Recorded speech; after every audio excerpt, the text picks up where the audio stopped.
আসসালামু আলাইকুম রহমতুল্লাহ। প্রিয় দর্শক, আমার এই ভিডিওতে আপনাদের স্বাগতম। দর্শক, মির্জা ফখরুলের অভিযোগ জাতীয়তাবাদী শক্তিকে ধ্বংস করতে সুনির্দিষ্ট চক্রান্ত হচ্ছে। বাংলাদেশ জাতীয়তাবাদী শক্তিকে ধ্বংস করতে সুনির্দিষ্ট চক্রান্ত হচ্ছে বলে মন্তব্য করেছেন বিএনপির মহাসচিব মির্জা ফখরুল ইসলাম আলমগীর। তিনি বলেছেন, এখন যে অপপ্রচার চলছে তার পেছনে একেবারে সুনির্দিষ্ট চক্রান্ত রয়েছে। সেই চক্রান্ত হচ্ছে বাংলাদেশের জাতীয়তাবাদী শক্তিকে ধ্বংস করে দেওয়া।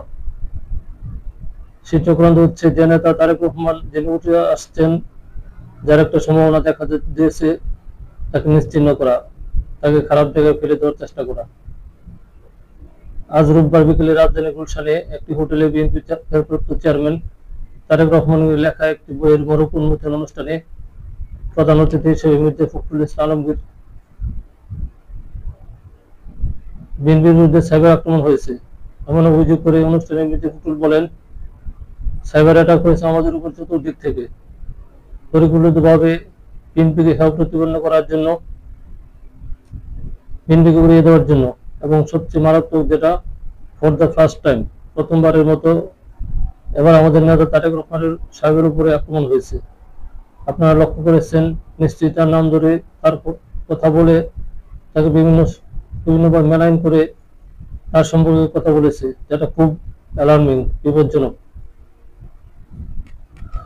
গণমাধ্যমের চিত্র পরিবর্তন হচ্ছে উল্লেখ করে মির্জা ফখরুল দলের নেতাকর্মীদের সাইবার যুদ্ধের জন্য প্রস্তুত থাকার আহ্বান জানান। তিনি বলেন, এখন কিন্তু মিডিয়া পাল্টে যাচ্ছে। এখন খবরের কাগজ, ইলেকট্রনিক মিডিয়া এটাই শুধু প্রভাবিত করছে না, সোশ্যাল মিডিয়া, সামাজিক মাধ্যম প্রচন্ডভাবে প্রভাবিত করছে মানুষকে। অপপ্রচারে জবাব দিতে তরুণদের এগিয়ে আসার আহ্বান জানিয়ে বিএনপির মহাসচিব বলেন, তথ্য প্রযুক্তিতে তরুণদের প্রবলভাবে আসা দরকার। যে অপপ্রচার চলছে তার উত্তর সঙ্গে সঙ্গে দিতে তরুণদের এগিয়ে আসতে হবে। মির্জা ফখরুল বলেন, বিএনপিকে এত সহজে তুড়ি মেরে উড়িয়ে দেওয়া যাবে না। বিএনপি প্রতিবাদ করেছে, প্রমাণ করেছে যে বিএনপি ধ্বংসস্তূপ থেকে জেগে উঠতে জানে। বিএনপি ভারপ্রাপ্ত চেয়ারম্যান তারেক রহমান সম্পর্কে দলের মহাসচিব মির্জা ফখরুল বলেন, ম্যাডাম খালেদা জিয়া জেলে যাওয়ার পর থেকে ওনার তারেক রহমানের সঙ্গে সরাসরি কাজ করছি। আমি দেখেছি যে তার অসাধারণ একটা সাংগঠনিক দক্ষতা আছে, এটা খুব কম রাজনীতিবিদদের মধ্যে আছে। অতি অল্প সময়ের মধ্যে তিনি বিশাল অংশকে সংগঠিত করে ফেলতে পারেন এবং খুব অল্প সময়ের মধ্যে তিনি বাংলাদেশের গ্রামে পৌঁছে গেছেন। বিএনপির চেয়ারম্যানের উপদেষ্টা পরিষদের সদস্য মোহাম্মদ ইসমাইল জবিউল্লাহ সভাপতিত্বে অনুষ্ঠানে বক্তব্য দেন বিএনপির ভারপ্রাপ্ত চেয়ারম্যানের উপদেষ্টা মাহদি আমিন, অর্থনীতিবিদ অধ্যাপক মাহবুব উল্লাহ, বিএনপির গণশিক্ষা বিষয়ক সম্পাদক অধ্যাপক মুর্শেদ হাসান খান, রাজনৈতিক বিশ্লেষক জাহিদুর রহমান, বাংলাদেশ মেডিকেল বিশ্ববিদ্যালয়ের ডেন্টাল অনুষদের ডিন সাখাওয়াত হোসেন সায়ন্ত। অনুষ্ঠানে Tarique Rahman the hope of Bangladesh নামে একটি বইয়ের মোড়ক উন্মোচন করা হয়।